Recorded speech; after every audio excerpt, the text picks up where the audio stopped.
Okay, hello everybody. Welcome to Korean Atlanta Mentorship. So I don't know if you ever watch The Simpsons, and I know The Simpsons is kind of been going on for a long time, but there's an episode where the kids are asking the father whether he's going to go to jail or not for using three alarm chili instead of five alarm chili. I watched this episode such a long time ago, but The Simpsons are great, and it reminded me. Well, I could kind of make a video about this because what if? And I know this sounds crazy, it was illegal to save money until you're out of debt, right? And you couldn't use a savings account. Now here's the thing. I have a savings account because my credit union, my credit union forced me to get a savings account.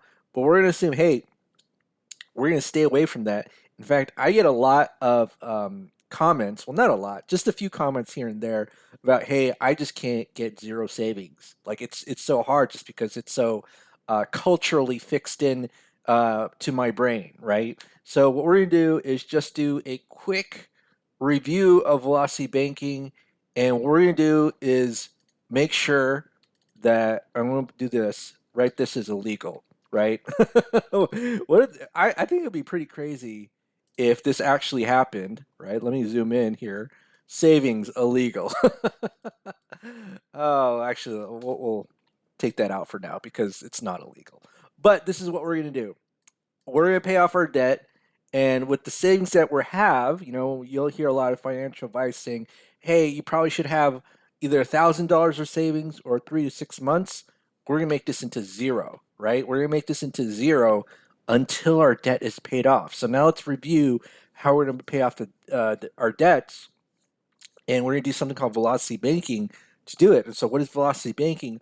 All it is using lines of credit as your main tool to pay off your debt, right? That's all it is. And we assume two things. One is that we have the same income, but two, we don't have any savings. So we're going the opposite of where the average American is told to do. Now, in order to do velocity banking, we only do two things. We need a budget, and we need a line of credit as our main operating account. So I always look to show off this scenario because let's face it, there's really not that many scenarios in velocity banking, right? Like, how many types of debts are there? Credit cards, loans, lines of credit, those buy now, pay later. That's still like kind of like a loan, right? And so, some people have a mix of credit cards and loans. I actually have 15 credit cards. Is it 14 or 15? I can't remember. But I have $258,000 in lines of credit, and I got a couple of loans, right? The only type of loan I've never got is a car loan. And I've never done those buy now or pay later. But let's just assume that we make really good income, because what is velocity banking? It's a debt payoff strategy. And if you don't make income, nobody wants to lend to you, right? Like, nobody wants to lend to you if you don't make any money, because if you don't have any money, how am I going to make interest, right? Like, so the type of person that a bank wants to lend to is someone who makes money, but is kind of just bad at managing it, or is really good at just making payments, right? Like, you never want to overpay your debt. So let's assume that we make $10,000 a month. And I don't know if you've read any of those news articles lately where it's like $300,000 is new $100,000 in New York. Probably true in San Francisco and Los Angeles too. So this might actually be realistic in certain parts of the country. But let's assume that we have a $10,000 a month um, after tax income, right? And we have 10 credit cards because we're crazy spending, and oh my goodness, like, spending's out of control, right? Maybe too many Airbnbs, too many parties, too much eating out, right? We love to eat out. And we went into $167,000 of credit card debt. This is one of my favorite scenarios because I call it like the extreme stress test. Like, if you listen to Dave Ramsey, he talks about, oh, you need $1,000 of savings, but why would you want to wait 3 months? So in order to get $3,000 savings, you kind of have to wait about 3 months on this plan. But why would you want to wait 3 months when on day one you can increase this number to like some 16x, right? So let's just do this. So what we're going to do is we have our budget, we have our attack plan, and our attack plan is just to pretty much take away our debt. And the more debt that we take away, the more increase our cash flow.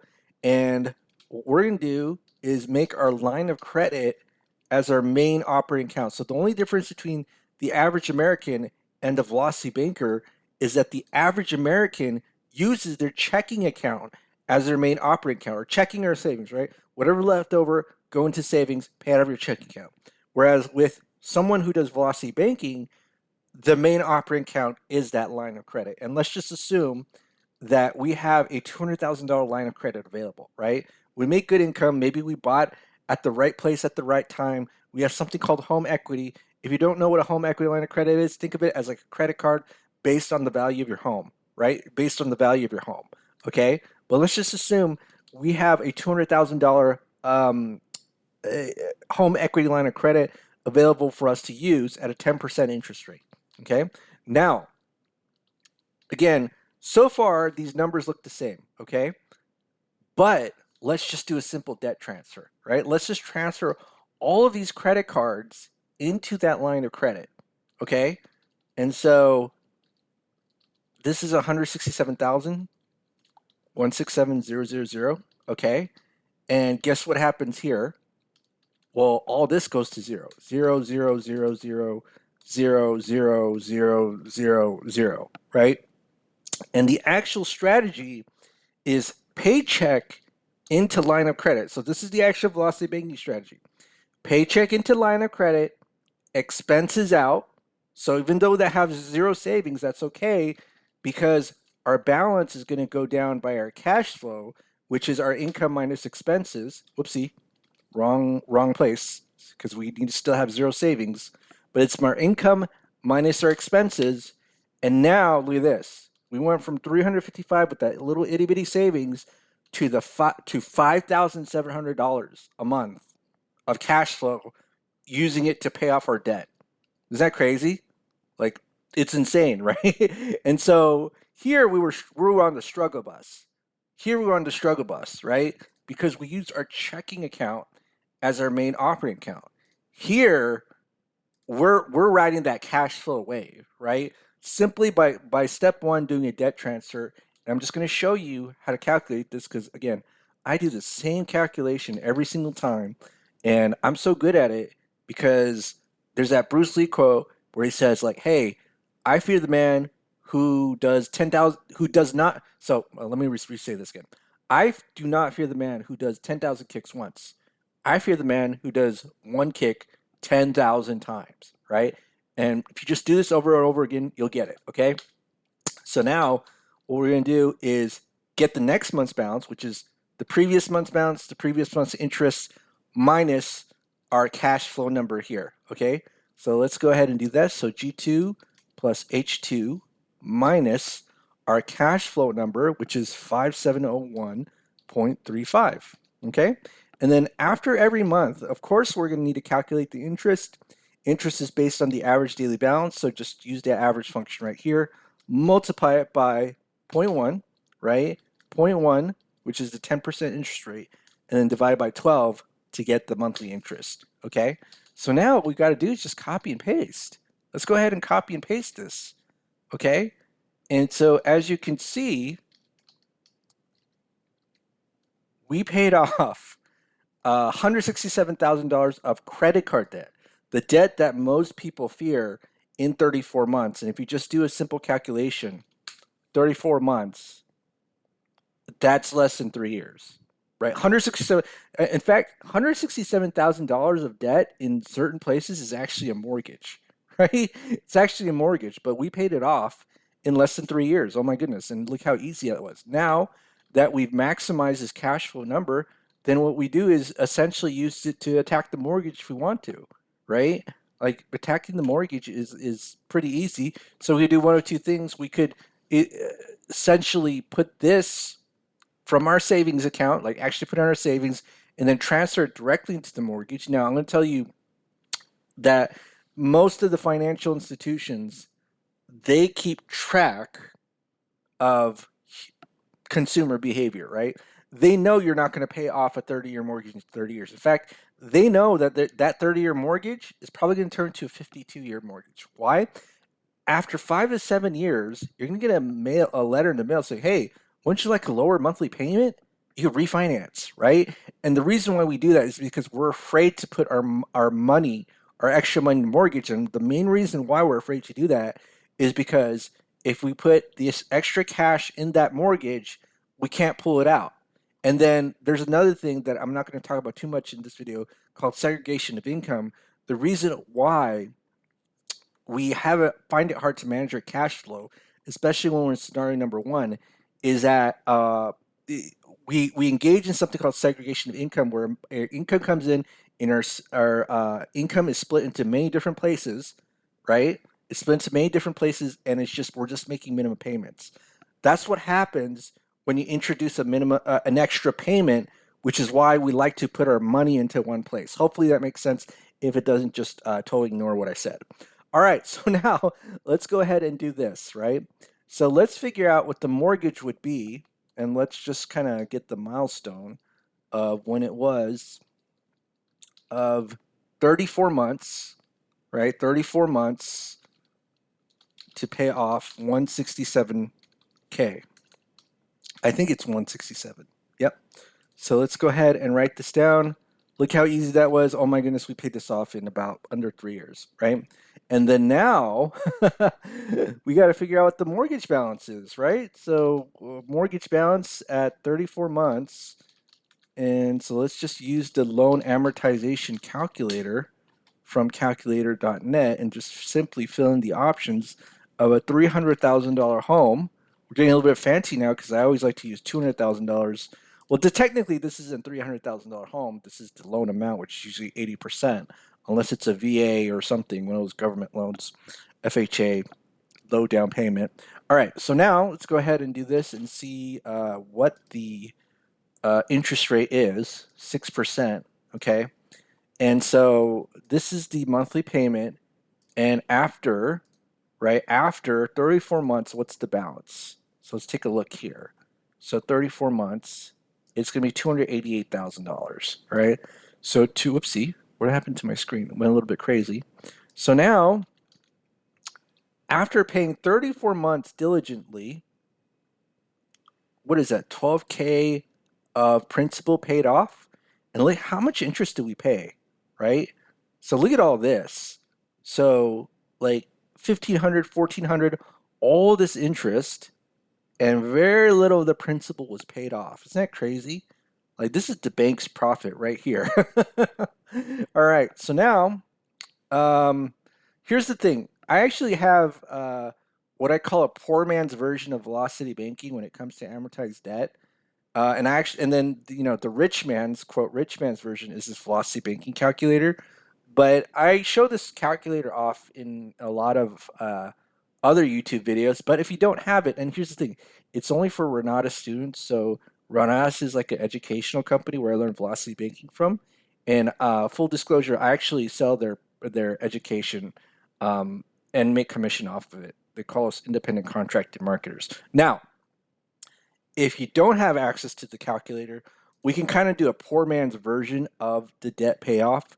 So what we do is essentially just move $10,000. So let's say this is like 278, right? Okay, and move $10,000 to our line of credit. Okay, so let's just move it here. And you see that $10,000 only takes us 2 months to pay off, right? So it only took us 2 months to pay off. And here's the thing, you're still making payments to that mortgage. So that's why your cash flow hasn't changed, right? So once that mortgage is paid off, our cash flow actually will increase by that mortgage payment. But we just kind of repeat the process over and over again, right? So 10,000, right? And then, whoopsie, let me highlight this here. And plus 10,000. And then you could see that in 4 months, we paid off $20,000 of that principal. So this would essentially be 268K, right? And we'll do this. 288 divided by 10, that's going to be like 28 times, right? We're going to do this 28 times. We'll say 29. It's actually going to be a little bit less because again, we're making that monthly payment, but this is why I call this the poor man's version of doing the calculator. So you take, let's say 29 months, and then you multiply it by the number of months it takes you to pay off that principal in the line of credit. And so that would just be two. And then, so 28, so let's just multiply it by two. Whoopsie. All right, so hopefully this all makes sense. So 288. Okay, so hopefully I did not screw this up. Okay, so let me, so 28, 288. Oh yeah, okay. So let me multiply it by two. Man, I'm so bad at this. All right, so two times there. So hopefully you're not frustrated with me. Now it's going to take us 57 months. So if we do 58 and then we just divide by 12, right? Then it's going to take us 4.8 years to pay off this $288,000 mortgage. In fact, let's actually compare results, right? Again, this is the poor man's version of velocity banking with loan amortizations. So right now, we just need to fill in the information. So 300,000, and the current balance is actually 288,967.67. So we're going to do this here. And then the interest rate is 6%, 30 years. And the payment amount is 1798.65. And then we're going to do that here. And then we're going to move $10,000 to our line of credit. Well, not 100,000. That's no bueno. Okay. So $10,000 to a line of credit, $10,000 income, and well, not $100,000 income. So $10,000 income. And what's our living expenses? Everything except the mortgage. And I think it was, what do we have? 2,000? 2,500, right? 2,500. Okay, so let me go ahead and refresh this. I think too much memory is consumed by these web versions of our favorite desktop programs. And so now what we do is just put 2,500 here. And let's see how close we got. Ooh, I was off by four again. So it's actually not. So the reason why this is inaccurate is because this actually number is not going down solely based on, or the mortgage isn't going down solely based on like moving the principal. We're actually making payments to it as well, right? So you could kind of think of this number, if you're going to use the poor man's version of velocity banking, the most you will ever pay on that line of credit payoff or mortgage payoff, right? But it's actually going to take you 3.6 years. So this is why I recommend actually use a calculator kind of like this, or create a more accurate version on your own. But if you ever take a look at this calculator, which I have, it's really accurate. And if you want access to it, you need to be a Renatus member. All right, so now let's go ahead and put, what was it, 3.6 years? 3.6 years to pay off the mortgage, right? And again, it's because we make really good income, right? But there has to be a point where we know how to manage their income because, again, when we were in this average American scenario, right, we only had $355 in savings. Yet in one day, this 355 turned to 5,700. Okay, so now it's 3.6 years paid off, and then now it's 467K because basically we just paid off $300,000 of debt. This goes to zero, and then bam, now we can have some savings, right? So now after we pay off our debt, then we have $7,500 in savings, and then I can write here, not illegal anymore, right? But what do you think? You think if people thought this was illegal, they start doing velocity banking and then we'd be out of debt? I don't know. That'd be crazy. That'd be like a crazy social experiment if like people did make this illegal, where it's like you're not allowed to have savings until your debt is paid off, and then just encourage them to use a line of credit. I wonder if society would actually change, or maybe not. Maybe people are really, they don't. They're just gonna do what they're gonna do. All right. Well, this is Korean Atlanta Mentorship. So, just another quick review of velocity banking and what would happen to just kind of a what if, kind of like Marvel's what if. What would happen if savings were illegal and you might go to jail while you're paying off debt? Okay, well, have a great day, everybody, and we will speak next time.